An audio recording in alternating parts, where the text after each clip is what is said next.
Hello everyone, कैसे आप सभी? आशा करते हैं आप सब बढ़िया होंगे। स्टार्ट करते हैं हम आज की क्लास। आज हम पढ़ने वाले हैं मॉलिक्यूलर बायोलॉजी की स्टार्टिंग डेज़ हमारी क्लास होगी, जिसमें हम पढ़ेंगे न्यूक्लिक एसिड के बारे में, डीएनए, आरएनए, इन सब की हम मॉलिक्यूलर स्ट्रक्चर देखेंगे।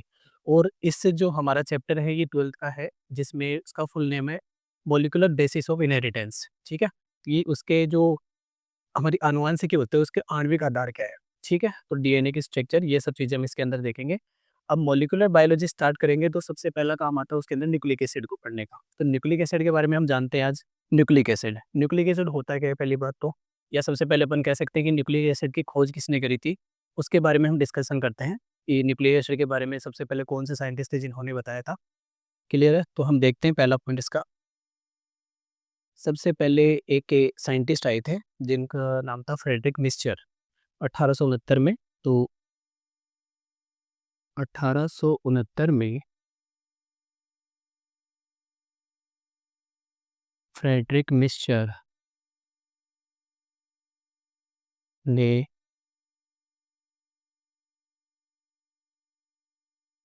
न्यूक्लिक एसिड की खोज की। 1869 के अंदर फ्रेडरिक मिस्चर एक साइंटिस्ट थे जिन्होंने क्या किया था, न्यूक्लिक एसिड की खोज की। और इन्होंने कौन सी वाली सेल्स में, इन्होंने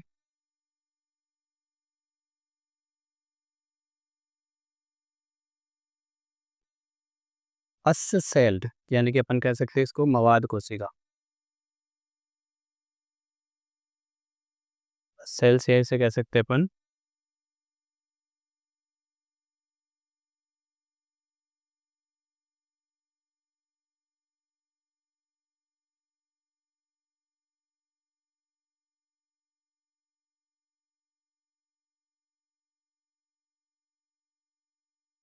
मवाद कोशिका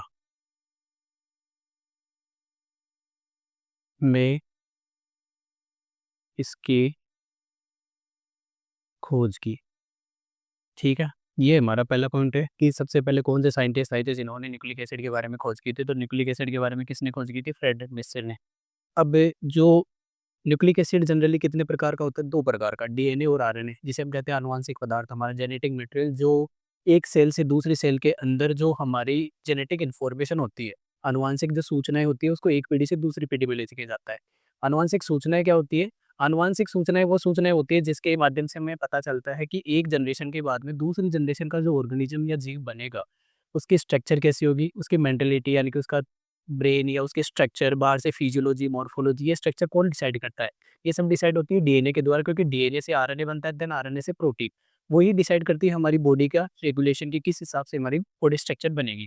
तो सबसे पहले हमने इसकी खोज के बारे में देख लिया। दूसरा पॉइंट है इसके बारे में कि ये जो साइंटिस्ट थे फ्रेडरिक मिस्चर, इन्होंने इसको न्यूक्लिक एसिड की खोज कर दी, बट इन्होंने इसको नाम क्या दिया? इन्होंने इसे न्यूक्लियन कहा। इन्होंने इसे क्या नाम दिया? न्यूक्लियन कहा। ठीक है? उसके बाद में इसके बाद में एक अनदर साइंटिस्ट आए जिनका नाम था अल्टमान। ठीक है?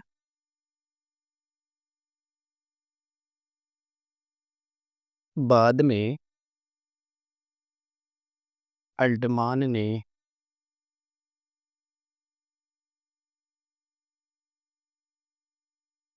न्यूक्लिक अम्ल की रासायनिक प्रकृति का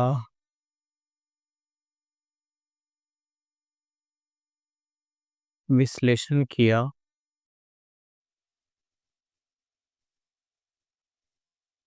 तथा इसकी रासाय रासायनिक प्रकृति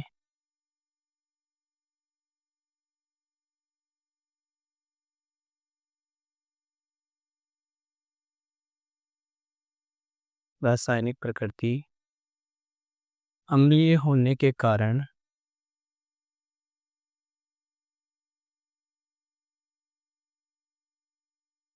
इन्होंने इसे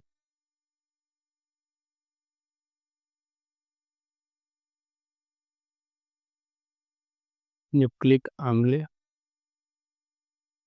कहा। इन्होंने इसको क्या नाम दिया? न्यूक्लिक एसिड नाम दिया। कि जैसे इन्होंने इसकी रासायनिक प्रकृति यानी कि ये अम्लीय होता है या क्षारीय होता है, ये चीज़ इन्होंने जैसे इसके बारे में सर्च करी, तो उनको पता चला कि ये अम्लीय प्रकृति होता है, इसलिए इसका नाम क्या रख दिया इन्होंने? Nucleic acid. तो 2 हमारे इसके मेन साइंटिस्ट हैं। सबसे पहला पूछा जा सकता है कि भाई न्यूक्लिक एसिड की खोज सर्वप्रथम किसने की थी? तो फ्रेडरिक निश्चर ने की थी। कब की थी? 1869 में की थी। कौन-सी कोशिकाओं में की थी? पस सेल्स के अंदर या मवाद कोशिका के अंदर, जो जनरली क्या होती है, मृत डब्ल्यूबीसी कोशिका होती है, तो उसकी के अंदर ही इन्होंने सबसे पहले इसकी खोज की थी। बाद में अल्टमान ने इसकी रासायनिक प्रकृति का विश्लेषण करते हुए बताया कि जो न्यूक्लिक एसिड है, ये जो न्यूक्लियन नाम दिया इन्होंने, उसको इन्होंने क्या कहा कि वो एक प्रकार की न्यूक्लिक एसिड है। न्यूक्लियन नाम दिया इन्होंने इसको, और इन्होंने इसे नाम दिया न्यूक्लिक अम्ल। क्लियर है यहाँ तक हमारा पॉइंट? अब हम देखते हैं कि न्यूक्लिक एसिड कितने प्रकार का होता है, तो नेक्स्ट हम देखते हैं इसके बारे में। ठीक है, अगला पॉइंट हमारा कि जो न्यूक्लिक एसिड है, वो कितने प्रकार का होता है? तो न्यूक्लिक एसिड जनरली 2 प्रकार का होता है, डीएनए और दूसरा होता है आरएनए। अब डीएनए और आरएनए जनरली हमने सबने नाम सुना हुआ है कि डीएनए होता है, आरएनए होता है। डीएनए क्या होता है और आरएनए दोनों में डिफरेंस क्या होता है? सबसे पहले हम इनकी फुल फॉर्म देखते हैं कि डीएनए क्या चीज़ है?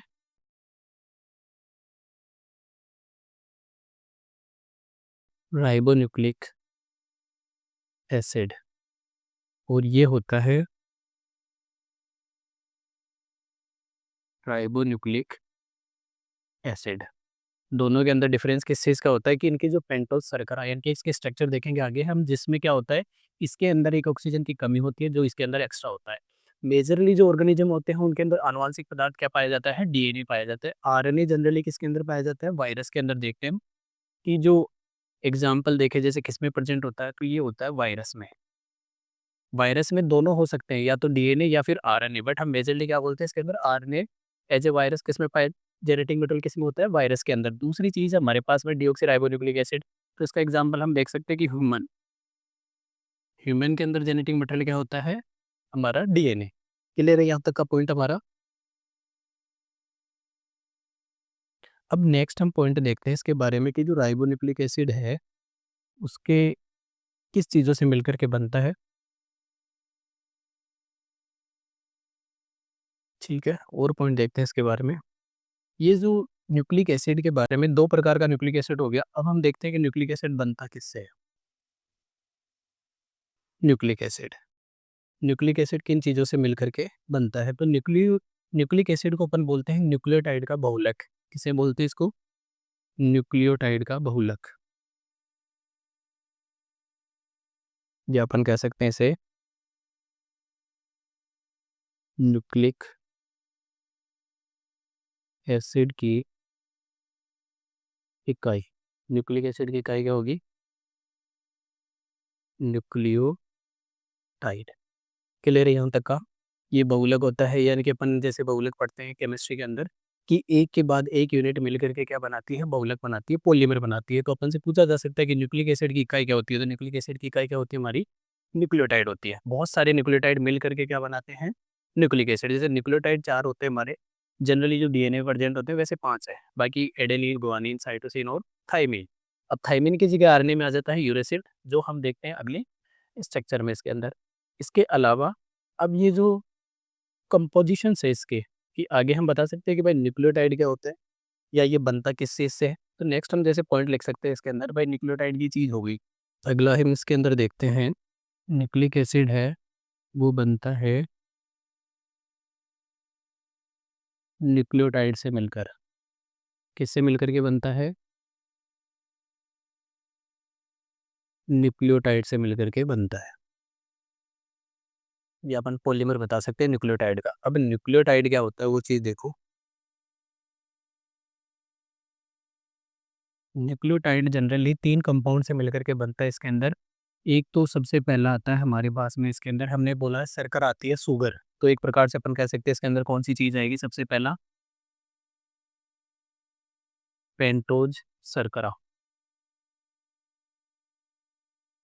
प्लस पेंटोस शर्करा के बाद में इसमें दूसरी चीज़ हम पढ़ेंगे नाइट्रोजनी क्षार, जो जनरली 2 प्रकार के होते हैं, प्यूरिन एंड पिरामिडइन। तो दूसरी चीज़ ये हो जाएगी हमारे इसके अंदर नाइट्रोजनी क्षार। तीसरा चीज़ हमारे पास इसमें आता है फॉस्फेट ग्रुप या फॉस्फेट समूह। इन 3 चीज़ों से मिलकर के क्या बनता है हमारा न्यूक्लियोटाइड बनता है। अब न्यूक्लियोटाइड के अंदर हम एक चीज़ और समझ सकते हैं इसके अंदर कि ये जो न्यूक्लियोटाइड है ये और क्या चीज़ हो सकता है। जैसे हम कह सकते हैं कि न्यूक्लियोटाइड ये मिलकर के बनता है न्यूक्लियोसाइड से। एक और वर्ड आएगा हमारा इसके अंदर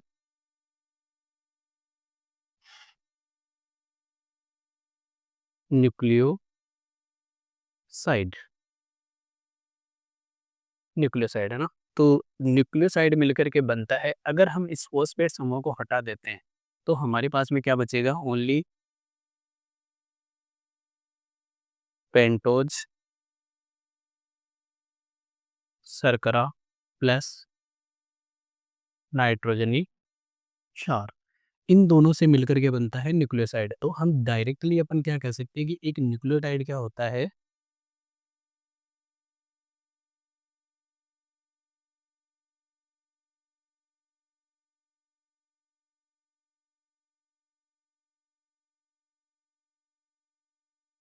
हम्म, एक न्यूक्लियोटाइड होता है इसके अंदर पेंटोज शुगर प्लस, एक सेकेंड,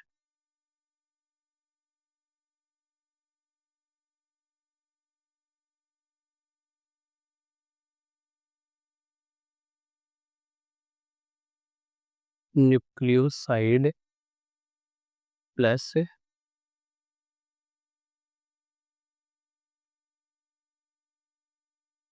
फॉस्फेट, इन दोनों को मिलकर के क्या बनता है हमारा न्यूक्लियोटाइड।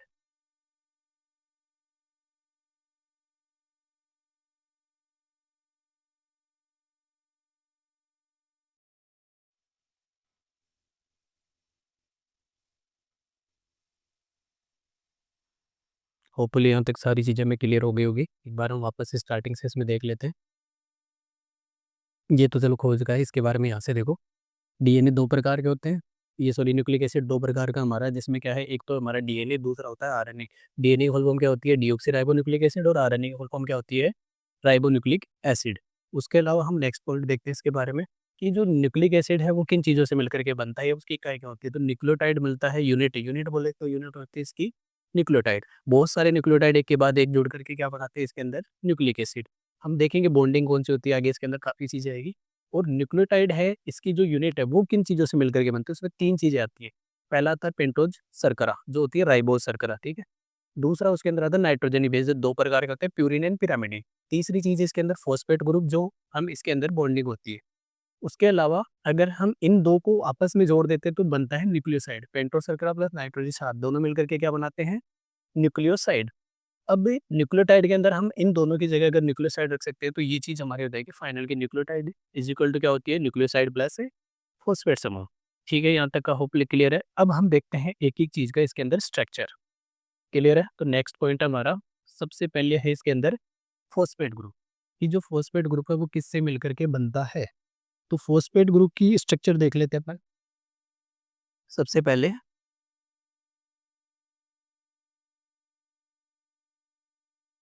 ये हमारे पास में इसमें है फॉस्फेट।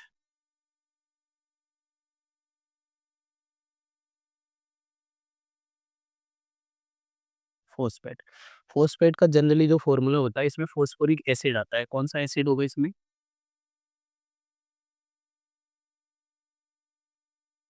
फॉस्फोरिक अम्ल, H3PO4 माइनस। क्लियर है? अब हम इसके स्ट्रक्चर देखते हैं। ये फॉस्फेट, 4 इसके वैलेंसी लगा देंगे हम, और फॉस्फेट के स्ट्रक्चर में यहाँ पे OH negative, OH negative, OH negative, double bond O। ये इसका स्ट्रक्चर होता है। फॉस्फेट समूह, ये क्या है हमारा फॉस्फोरिक एसिड का स्ट्रक्चर है। इसके अलावा हम डायरेक्ट इसको लिखते कैसे हैं, PO4 3 नेगेटिव की फॉर्म में, इस हिसाब से इसको लिखा जाता है। ये फॉस्फोरिक एसिड है। जनरली अगर पूछा जाता है कि डीएनए में और आरएनए में मेजरली किस, ये सॉरी, न्यूक्लियोटाइड और न्यूक्लियोसाइड में किस चीज़ का डिफरेंस होता है, तो वो होता है फॉस्फेट समूह का। और एक चीज़ और, इसके कारण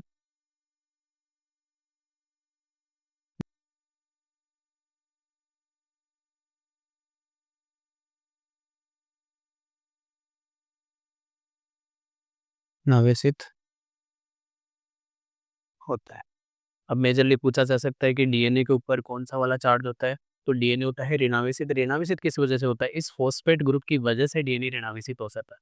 ठीक है, ये हमारा पहला पॉइंट होता है। इसके अंदर फॉस्फेट समूह की स्ट्रक्चर हमने देख लिए।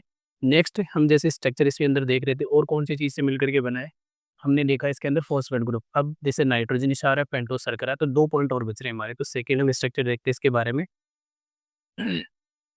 Pentose sugar. Pentose sugar generally हमने कहा है कौन सी वाली शुगर पाई जाती है इसके अंदर, राइबोज शुगर। और राइबोज शुगर में कितने कार्बन होते हैं, 5 कार्बन। तो वो चीज़ हम देख लेते हैं। शुगर 2 प्रकार की होती है इसके अंदर,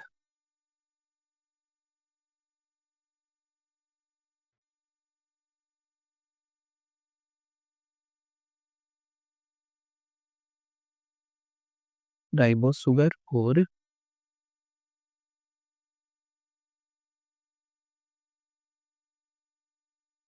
डीऑक्सीराइबोज शुगर। जनरली ये किस में प्रेजेंट होगी, आरएनए में, और वो किस में प्रेजेंट होगी, डीएनए में। उन दोनों में डिफरेंस किस चीज़ का है, स्ट्रक्चर बना लेते हैं हम इसके अंदर।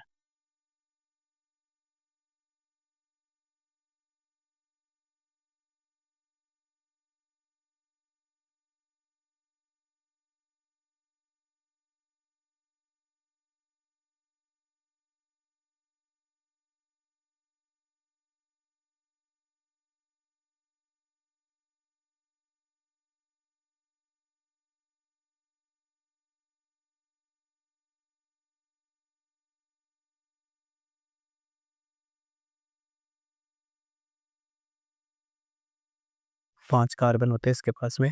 तो पहला कार्बन है हमारे यहाँ पे, सबसे पहले हम इसकी ग्रुपिंग कर देते हैं, कौन से इसके ग्रुप होते हैं। यहाँ पे H और OH, यहाँ पे HOH, HOH, CH2OH और H। ये इसका हो गया स्ट्रक्चर। अब डीऑक्सीराइबोज का स्ट्रक्चर बना लेते हैं हम इधर।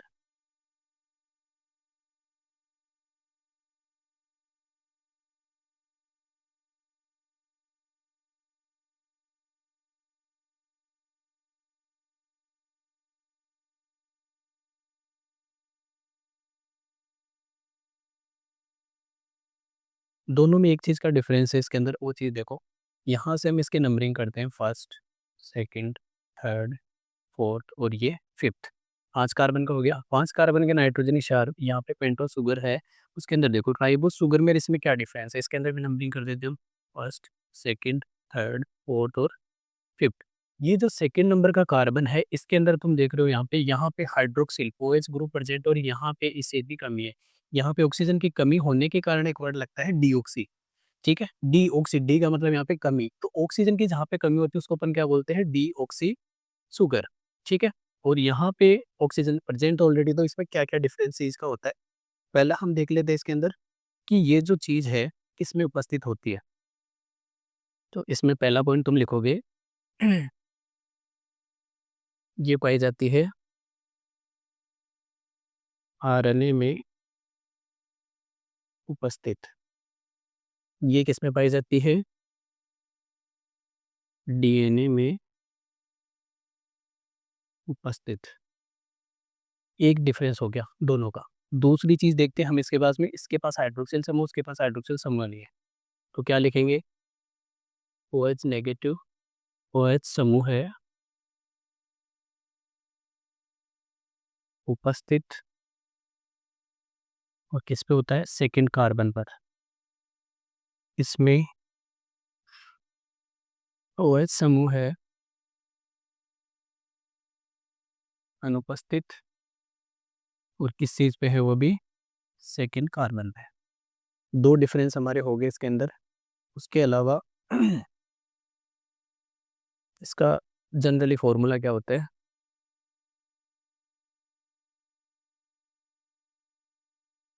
C5H10 और O5। इसका क्या लिखेंगे हम? C5H10O4। एक चीज़ की इसके अंदर कमी हो जाएगी, वो है ऑक्सीजन की। तो सेकंड कार्बन पे इसमें हाइड्रोक्सिल की जगह पे क्या पाया जाता है? ऑक्सीजन। यहाँ पे OH ग्रुप है, यहाँ पे H ग्रुप है, डीऑक्सी। इसकी वजह से इसके अंदर पेयरिंग नहीं हो पाती है। और जनरली ये चीज़ हम देखते भी हैं, पूछा भी जाता है कि भाई राइबोज और डीऑक्सी राइबोज जो शुगर होती है उसमें किस चीज़ का डिफरेंस है। तो उसमें सबसे मेन जो डिफरेंस है, सेकंड नंबर के कार्बन के ऊपर यहाँ पे इसके अंदर ये जो चीज़ है यहाँ पे ऑक्सीजन, उसकी कमी होती है। ये चीज़ दर्शाने के लिए इसमें ये चीज़ बताई जाती है। तो ये हमारा था सेकंड पॉइंट, 5 कार्बन की स्ट्रक्चर जिसे हम राइबोज शुगर बोलते हैं। यहाँ से इसकी नंबरिंग होती है और आगे हम देखेंगे इसके अंदर कि ये न्यूक्लियोटाइड में कैसे जुड़ेंगे। तीनों चीज़ देखेंगे हम। जो फॉस्फेट समूह हमारा वो, फॉस्फेट समूह के अलावा हमारे जो नाइट्रोजनी बेस है वो, और तीसरी चीज़ हमारी जो इसके अंदर है पेंटोस शुगर। इन तीनों की हम बॉन्डिंग भी देखेंगे। तो हम तीसरा पॉइंट देखते हैं, इसके बारे में डिस्कशन करते हैं नेक्स्ट वाला। नेक्स्ट है हमारी नाइट्रोजनी क्षार। अब नाइट्रोजनी क्षार या नाइट्रोजनी बेस कह सकते हैं। कौन कौन से इसके अंदर ये चीज़ देखो।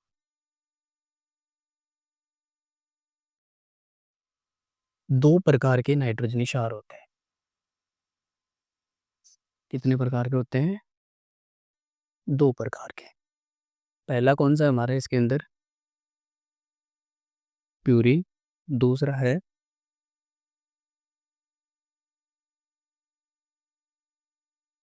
पिरामिडिन। पहला है प्यूरिन, दूसरा है पिरामिडिन। इसको हम पी यू से डिनोट करते हैं, इसको पी वाई से डिनोट करते हैं। क्लियर है यहाँ तक का? अब प्यूरिन और पिरामिडिन जनरली यहाँ पे हम देखते हैं, ये जो स्ट्रक्चर हमारी दिखा रखी है, ये जो यहाँ पे स्ट्रक्चर है हमारी, ये है हमारा पिरामिडिन और ये है हमारा प्यूरिन रिंग। प्यूरिन और पिरामिडिन दोनों में क्या चीज़ का डिफरेंस है देखो। अब जनरली अपन कह सकते हैं कि ये जो प्यूरिन है यहाँ पे, ये स्ट्रक्चर हमने जो बनाई है प्यूरिन, प्यूरिन जनरली जो है वो यहाँ पे हमने दो स्ट्रक्चर में होता है, लेकिन दो प्रकार का होता है। एक होता है एडेनिन, दूसरा होता है गुआनिन। उसके अलावा पिरामिडिन होता है, वो भी साइटोसिन, थायमिन और यूरेसिल। जो यूरेसिल और थायमिन है ये डीएनए और आरएनए में एक्सचेंज होते हैं। ये तो चारों पाए जाते हैं अगर बात करेंगे तो डीएनए में। उसके अलावा ये पाया जाता है आरएनए में। किसके स्थान पे? थायमीन के स्थान पे, यानी कि इसको रिप्लेस करता है एक दूसरे को। ये पाए जाते हैं आरएनए में। अब हम इसकी बेसिक स्ट्रक्चर देख लेते हैं। नंबरिंग भी देख लेना इसके अंदर किस हिसाब से बनाते हैं। एक को अपन बना लेते हैं इधर रिंग। देखो पिरामिडिन की देख, पहले पिरामिडिन देख लेते हैं। पिरामिडिन कैसे बनता है इसके अंदर। सिंपल सा ऐसे स्ट्रक्चर बनाओगे। एक से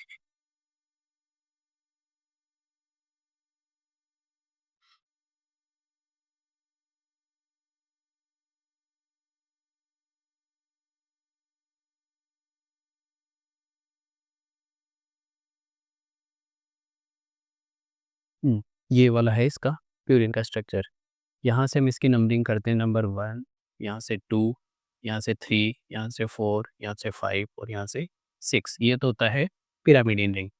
पिरामिडिन रिंग के अंदर हम देख रहे हैं कि 3 प्रकार के प्रेजेंट होते हैं। 3 प्रकार के पिरामिडिन में सबसे पहला है साइटोसिन। अब ये जो साइटोसिन है, यहाँ पे साइटोसिन के अंदर मुख्य ग्रुप क्या प्रेजेंट है? यहाँ पे इसका NH2 ग्रुप और एक यहाँ पे है इसका ऑक्सीजन ग्रुप। अगर हम बात करेंगे साइटोसिन के डीएमिनेशन से, अगर हम इसका यहाँ पे क्या बोलते हैं, डीएमिनेशन,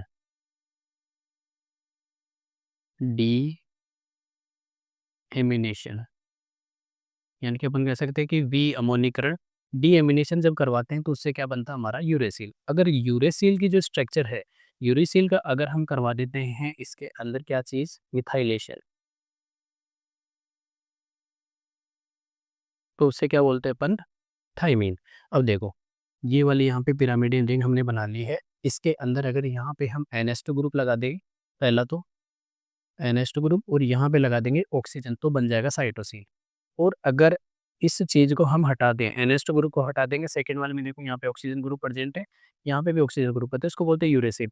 और पाँचवें नंबर का जो कार्बन होता है, मीन्स यहाँ पे ये वाला जो पाँचवें नंबर का कार्बन है, इस पाँचवें नंबर के कार्बन पे अगर CH3 ग्रुप जुड़ जाता है तो उसको क्या बोलते हैं अपन, थाइमीन। थाइमीन के अंदर सिर्फ यूरेसिल्स की तरह ये देखो ऑक्सीजन है, यहाँ पे भी ऑक्सीजन है, दूसरे पे चौथे पे भी ऑक्सीजन, ये चीज़ है, पांचवे के ऊपर यहाँ पे मिथाइलेशन हो रखा है, जिसको अपन क्या बोलते हैं, थाइमीन। ये तो हमारे यहाँ पे पॉइंट क्लियर हो गया। दूसरा है पिरामिडीन। पिरामिडीन रिंग कैसे बनती है, पिरामिडीन रिंग जनरली अगर हम बनाएंगे तो उसको सेम, पहले तो ये वाली स्ट्रक्चर बना लो, यहाँ पे बना ली हमने ये नाइट्रोजन, फिर उसके बाद में यहाँ पे नाइट्रोजन, ये चीज़ बन गया। यहाँ पे सेम चीज़ यहाँ पे अप्लाई कर देंगे इसके ऊपर। हम्म, अब इसके अंदर जो नंबरिंग है वो कहाँ से स्टार्ट होती है, इसके अंदर नंबरिंग होती है यहाँ से, 1 2 3 4 5 6 7 8 और 9। अब दोनों के अंदर एक चीज़ इंपॉर्टेंट है कि ये वाला जो हमारा बॉन्डिंग है, इसके अंदर दोनों का जो हाइड्रोजन बॉन्ड, या अपन कह सकते हैं अनदर जो बॉन्ड बनेगा वो कौन से वाले नंबर से बनता है, तो इसका बनेगा नाइट्रोजन के फर्स्ट से।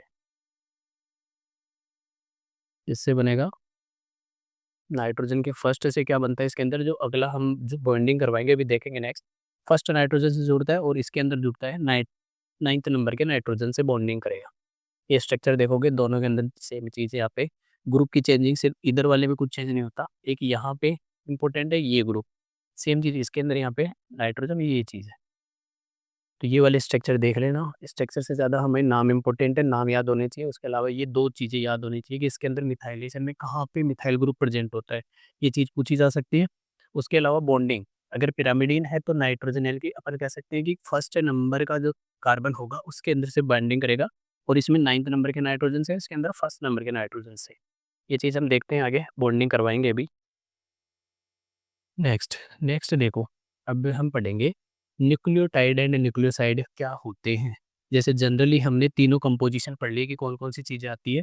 तीन चीज़ें हमारे पास में है, एक तो हमने पढ़ा सबसे पहला फॉस्फेट ग्रुप, दूसरा हमने पढ़ा उसके अंदर की जो पेंटोस शुगर है वो क्या होती है, तीसरा हम पढ़ रहे हैं नाइट्रोजनी क्षार। नाइट्रोजनी क्षार चार होते हैं, एडेनिन, गुआनिन, थाइमिन और साइटोसिन। उसके अलावा यूरेसिल आता है, वो RNA के लिए बात करेंगे।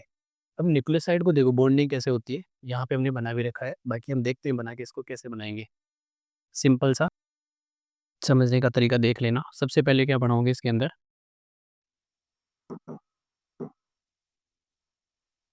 हमने बनाई सबसे पहले शुगर, ये शुगर बना ली। शुगर के ऊपर यहाँ पे हमने लिखा था फर्स्ट नंबर का कार, यहाँ पे बना लेते हैं OH ग्रुप, H ग्रुप, और यहाँ पे तो बाकी की हमें ज़रूरत नहीं है, इसके अंदर यहाँ पे जोड़ देंगे अपन CH2 ग्रुप और OH, CH2OH, ये बना लिया हमने पेंटोस शुगर। न्यूक्लियोसाइड में क्या होता है, पेंटोस शुगर और उसके साथ में नाइट्रोजनी बेस। अब नाइट्रोजनी बेस का समझने के लिए हम कोई भी एक, जैसे पुरानी स्ट्रक्चर देखो इधर, कोई सा भी ले लेते हैं, सपोज दैट हम साइटोसिन ले लेते हैं, साइटोसिन का स्ट्रक्चर उधर बना देते हैं। यहाँ पे हमने देखा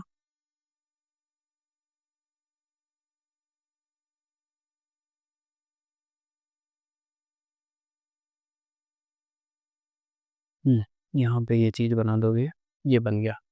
इसके अलावा यहाँ पे हमारा कौन सा ग्रुप था, ऑक्सीजन ग्रुप, यहाँ पे था NH2 ग्रुप, ये बन गया। यहाँ पे होता है ये नाइट्रोजन और इसके पास में हाइड्रोजन। बाकी स्ट्रक्चर देख लेते हैं इसके अंदर, ये वाली हमारी स्ट्रक्चर है। Second,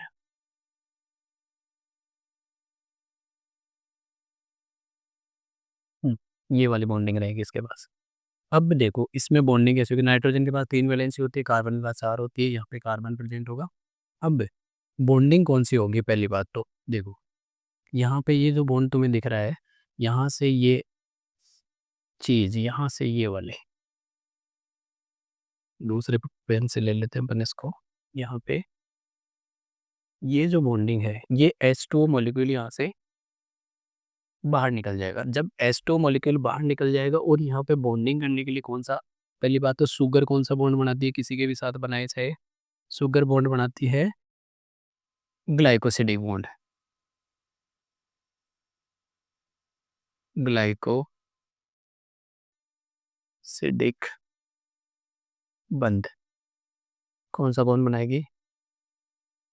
glycosidic bond. अब ये जो ग्लाइकोसिडिक बॉन्ड बनेगा, ये कौन-सा ग्लाइकोसिडिक है? जैसे हम नॉर्मली जो शुगर-शुगर के बिटवीन बॉन्ड बनता है उसमें ऑक्सीजन बीच में आता है, तो हम बोलते हैं ओ ग्लाइकोसिडिक बॉन्ड। यहाँ पे इसके बाद में नाइट्रोजन बचता है, तो हम इसको कौन-सा बॉन्ड बोलेंगे? N glycosidic bond. N glycosidic bond है, ये बनता किसके बिटवीन है? एन ग्लाइकोसिडिक बॉन्ड बनता है यहाँ पे, तो इसका नंबर है फर्स्ट।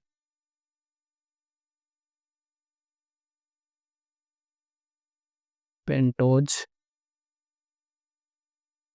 शर्करा के फर्स्ट कार्बन तथा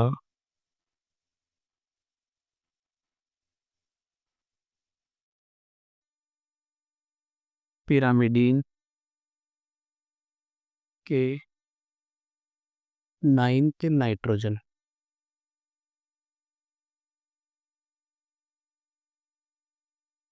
और प्यूरिन के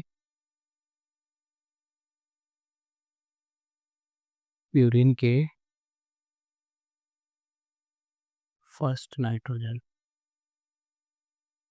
एक सेकेंड, पिरामिडिन के फर्स्ट होगा इसमें और प्यूरिन के नाइन्थ।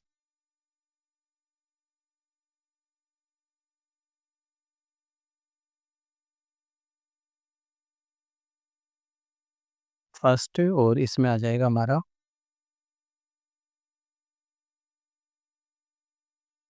Ninth nitrogen. देखो इधर, ये हमने जो बनाई ये क्या चीज़ है? पिरामिडिन है। तो पिरामिडिन है, यहाँ पे हमने नंबरिंग करी थी, इसके अंदर ये चीज़ देखो, यहाँ से यहाँ पे फर्स्ट है, ये यहाँ पे, जैसे यहाँ पे अगर इसको देंगे ये first number, second number, third, fourth, fifth और सिक्स, ये चीज़ करी हमने। तो फर्स्ट के साथ में बॉन्डिंग होती है, इसके अंदर देखे बोलते तुम यहाँ पे नाइन्थ नंबर है, तो इसके साथ बॉन्डिंग होती है। ये चीज़ हमने बताई इधर कि जो पिरामिडिन है, पिरामिडिन के फर्स्ट नाइट्रोजन से बॉन्डिंग करता है। सेम चीज़ अगर हम प्यूरिन लेंगे तो उसके साथ बॉन्डिंग करेगा। कौन सा बॉन्ड बनाता है? एन ग्लाइकोसिडिक बॉन्ड बनाता है, जो इम्पोर्टेंट है, पूछा जा सकता है। एन ग्लाइकोसिडिक लिंकेज या एन ग्लाइकोसिडिक बॉन्ड किस किस के मध्य प्रेजेंट होता है? पेंटोस शर्करा प्लस नाइट्रोजनी सार के मध्य, और दोनों जुड़ करके क्या चीज़ बनाते हैं? हमारा न्यूक्लियोसाइड। अब न्यूक्लियोसाइड के बाद में अगर हम बात करेंगे कि न्यूक्लियोसाइड हो गया, तो ये जो फॉस्फेट ग्रुप है, अगर जैसे इसके साथ में फॉस्फेट जुड़ जाएगा तो हमने बोला इसको न्यूक्लियोसाइड मोनोफॉस्फेट, और अपन इसको बोल भी सकते हैं क्या चीज़? न्यूक्लियोटाइड। जैसे ही फॉस्फेट जुड़ेगा क्या बन जाएगा? न्यूक्लियोटाइड। तो वो न्यूक्लियोटाइड कैसे जुड़ेगा? अब न्यूक्लियोटाइड में फॉस्फेट कैसे जुड़ेगा? फॉस्फेट को जोड़ने का देखो, इसके अंदर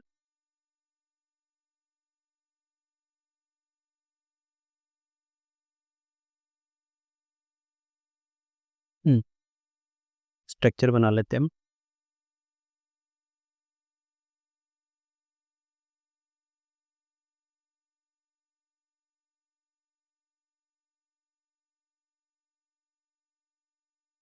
इधर हमने जोड़ दिया इसमें नाइट्रोजनी बेस। उसके अलावा इधर हमारे पास में था CH2OH ग्रुप। इधर हम स्ट्रक्चर बना लेते हैं फॉस्फेट की। फॉस्फेट के बाद में OH group, double bond O, OH group और OH ग्रुप। सेम चीज़ यहाँ पे क्या होगी? इन दोनों के मध्य से यहाँ पे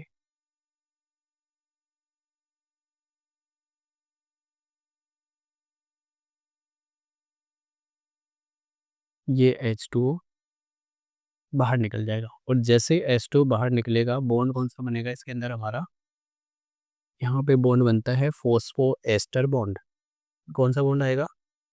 फॉस्फो एस्टर बॉन्ड।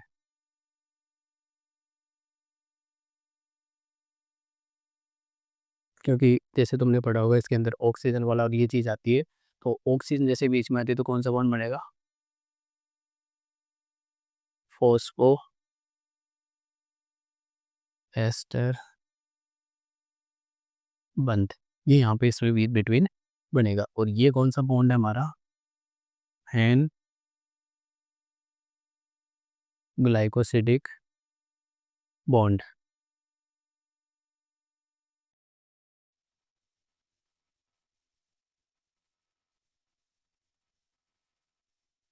तो इसको कंप्लीट स्ट्रक्चर को अपन क्या बोलेंगे? इस कंप्लीट स्ट्रक्चर को बोलते हैं हम न्यूक्लियोटाइड।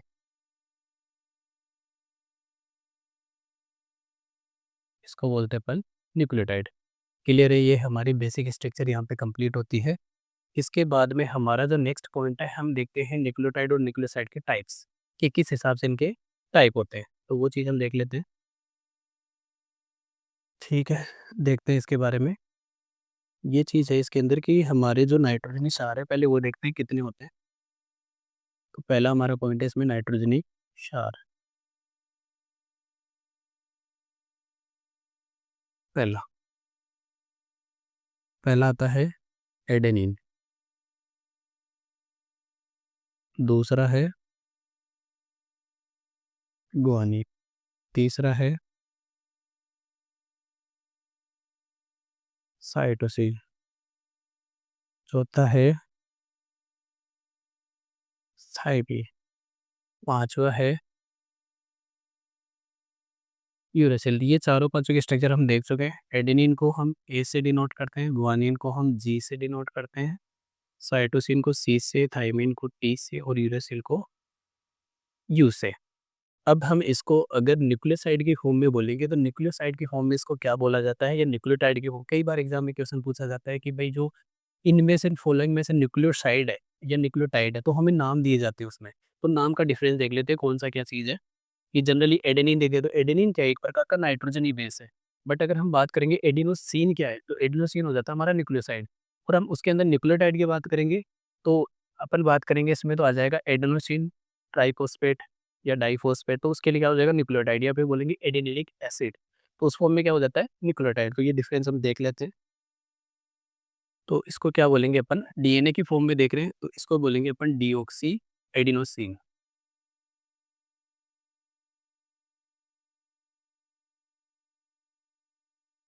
Deoxy adenosine. इसको बोलेंगे डीऑक्सी गुआनोसिन। इसको बोलेंगे डीऑक्सी साइटिडीन। और थायमिन को क्या बोलते हैं, इसमें बोला जाता है डीऑक्सी थायमिडीन।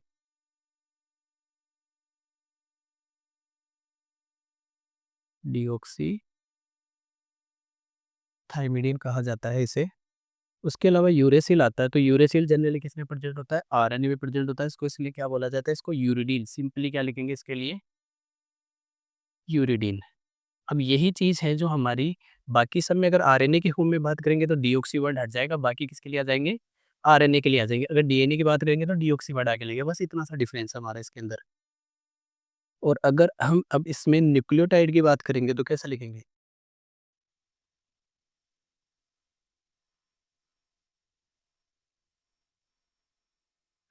इसे कहेंगे हम एडिनाइलिक या एडिनिलिक एसिड। पहला है जिसको क्या कहेंगे हम, एडिनिलिक एसिड। दूसरा हम बोलेंगे इसके बाद में गुआनोसिन है तो इसको बोलेंगे गुआनिलिक एसिड। गुआनिलिक एसिड। इसे बोलेंगे हम साइटिडिलिक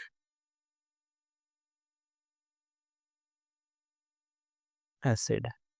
थायमिन को बोला जाता है इसमें तो इसको बोलेंगे थाइमिडीन या थाइमिडिलिक एसिड।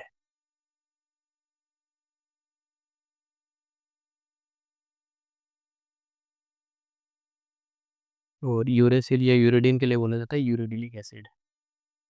इसके लिए क्या कहा जाता है, यूरिडिलिक एसिड।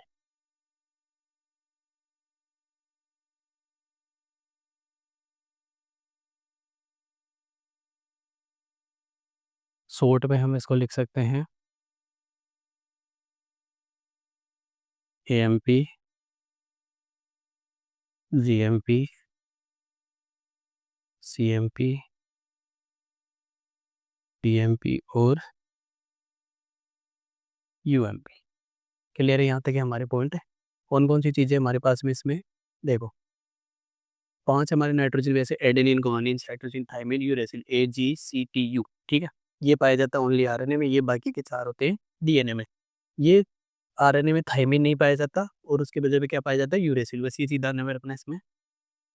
अगला पॉइंट देखो इसमें कि हमारा ये जो है न्यूक्लियोसाइड, न्यूक्लियोसाइड 4 प्रकार के, वही चीज़ें नाम देखेंगे उसके बेसिस पे हम। हुँ, एडेनिन है अगर, तो एडेनिन के लिए क्या बोलेंगे इसमें? Adenosine deoxy adenosine. अगर डीएनए की बात करेंगे तो कौन-सा वर्ड लगाएँगे इसके अंदर? डीऑक्सी। और आरएनए की अगर बात करेंगे तो डायरेक्ट एडेनोसिन। तो न्यूक्लियोटाइड और न्यूक्लियोसाइड में डिफरेंस देख लो। एडेनिन, एडेनोसिन, इसको क्या बोलेंगे? एडेनिलिक एसिड या फिर बोलेंगे एडिनोसिन मोनोफॉस्फेट। दूसरा है इसके अंदर हमारे पास में गुआनिन, जिसको बोलते हैं गुआनोसिन या फिर बोलेंगे गुआनिलिक एसिड या फिर बोलेंगे guanine, guanosine monophosphate, cytidylic monophosphate, thymidylic monophosphate और यूरिडिलिक मोनोफॉस्फेट। ये होता है हमारे न्यूक्लियोटाइड और न्यूक्लियोसाइड के अंदर डिफरेंस। एक बार स्टार्ट से हम सारी चीज़ें एक बार देख लेते हैं, इसमें कौन-कौन सी चीज़ें हमने देखी है। हुँ, सबसे पहले डिस्कवरी के बारे में बात करेंगे। डिस्कवरी फ्रेडरिक मिस्टर ने मवाद को सिर्फ क्योंकि इन्हें न्यूक्लिक एसिड नाम दिया। अल्टमान आए, अल्टमान ने रासायनिक प्रकृति का विश्लेषण किया और इन्होंने इसे न्यूक्लिक एसिड नाम दिया। दूसरा पॉइंट, 2 प्रकार का डीएनए आरएनए फुल फॉर्म ध्यान रखोगे। यूनिट क्या होती है? न्यूक्लियोटाइड। न्यूक्लियोटाइड के बारे में हमने स्ट्रक्चर देखी, क्या-क्या चीज़ें इसमें प्रेजेंट होती है। अगला इसके अंदर कंपोजिशन देखे इसकी, या कंपोनेंट कह सकते हैं कि जो फॉस्फेट समूह है उसकी बात करी हमने, कौन-सा क्या पाया जाता है। फॉस्फेट की स्ट्रक्चर देख ली है, जिसकी वजह से ऋणावेशित होता है। डीऑक्सी और ऑक्सी आरएनए जो शुगर होती है उनके अंदर डिफरेंस देख लिया। अगला इसके अंदर हमने नाइट्रोजनी बेस के स्ट्रक्चर के बारे में देखा है। अगला पॉइंट है कि इसके अंदर हमने न्यूक्लियोटाइड और न्यूक्लियोसाइड की जो मेन डिफरेंस है, उसके स्ट्रक्चर कैसे बनी होगी आपस में जुड़ के, तो हमने इसकी बॉन्डिंग देख ली कौन-कौन सी। 2 बॉन्डिंग होती है, एन ग्लाइकोसिडिक और फॉस्फेस्टर बॉन्ड। और ये हमने देखे हैं न्यूक्लियोटाइड और न्यूक्लियोसाइड के अंदर डिफरेंस की क्या नाम होते हैं और क्या नहीं होते।